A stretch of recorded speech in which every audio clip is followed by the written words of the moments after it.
Hi friends, இந்த வீடியோவில் பார்த்தீங்கன்னா எக்ஸ்டென்ஷன் எப்படி பண்ணுறதுங்கிறது பண்ணியிருக்கேன். ஸோ நம்ம வந்து நெல் எக்ஸ்டென்ஷன்ஸ் பண்ணும்போது எப்போவுமே வந்து ட்ரை மேனிக்யூர் ப்ராசஸ் பண்ணுவோம். அந்த ப்ராசஸ் வந்து பார்த்திங்கன்னா நான் ஆல்ரெடி இந்த வீடியோவில் பண்ணிட்டேன். அது வந்து உங்களுக்கு தனியாக ஒரு வீடியோ வந்து நான் உங்களுக்கு அப்லோட் பண்ணுறேன், எப்படி பண்ணணும் அப்படிங்கிறது.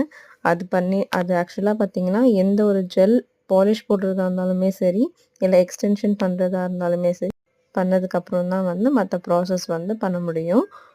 அப்போ தான் உங்களுக்கு லாங் ஸ்டேவுமே ஆகும்.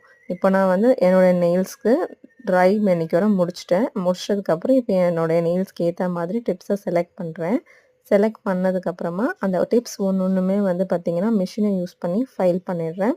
ஏன்னா அதோடைய ஸ்மூத் சர்ஃபேஸை வந்து நம்ம கொஞ்சம் ரஃப் ஆக்கினா தான் அதில் வந்து க்ளூ போடும்போது நம்ம நெயிலில் வந்து நல்லா ப்ராப்பராக ஸ்டிக் ஆகும்.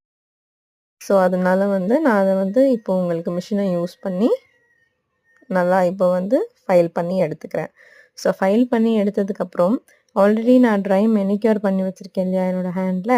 ஸோ அந்த நெயில்ஸ் மேலே டீஹைட்ரேட்டர் ஃபஸ்ட்டு போடுறேன். டீஹைட்ரேட்டர் எதுக்கு போடுறேன்னா, என்னோடய நெயில் மேலே இருக்க அந்த ஷைன் வந்து ஆல்ரெடி நான் ரிமூவ் பண்ணிட்டேன். பட் ஸ்டில் இன்னும் கொஞ்சம் டீஹைட்ரேட் பண்ணி நல்லா வந்து உங்களுக்கு வந்து வறண்டு போகிற மாதிரி இருக்கணுங்கிறதுக்காக நான் டீஹைட்ரேட்டர் யூஸ் பண்ணுறேன்.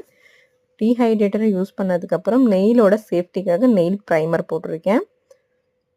நெயில் ப்ரைமரை போட்டதுக்கப்புறமா இந்த டிப்பில் பி போல்ட் அப்படிங்கிற ஒரு ப்ளூ கலர் க்ளூ யூஸ் பண்ணியிருக்கேன். அதை வந்து என்னுடைய ஃபேக் டிப்பில் வந்து கொஞ்சமாக போட்டுட்டு என்னோடய நெயில் மேலே வச்சு 10 செகண்ட் ஹோல்ட் பண்ணியிருக்கேன். ஸோ அது ஸ்டிக் ஆகிடுச்சு.